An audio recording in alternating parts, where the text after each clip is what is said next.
अस्सलाम, मैं रशीद। आप हमारा यूट्यूब चैनल देख रहे हैं रशीद ब्लॉग। मैं अल्लाह ताला से उम्मीद करता हूँ आप ठीक होंगे और खैर खैरियत से होंगे। यार जैसे कि आपको पता कि मैं कराची में हूँ और कराची का ज़बरदस्त मौसम मैं आपको दिखाता हूँ। ये वीआईपी माहौल है और यहाँ तेज़ हवा ज़बरदस्त चल रही है और ज़बरदस्त माहौल है यहाँ कराची में।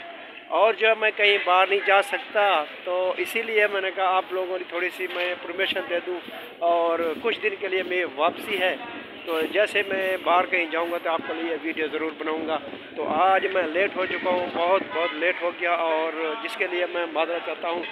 तो पैकेट भी ख़त्म होने वाला था, तो मैंने कहा थोड़ी सी वीडियो बना लूँ।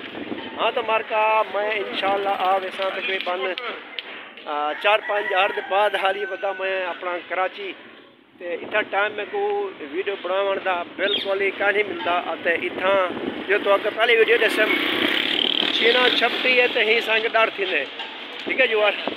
तो मैं के थोड़ा तो आपको माहौल दिखा कि ना इतना ना तो वीआईपी मौसम में था माशाल्लाह ज़बरदस्त।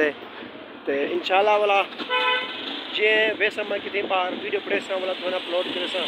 फिलहाल वाला इजाज़त वीडियो में। अल्लाह हाफिज़।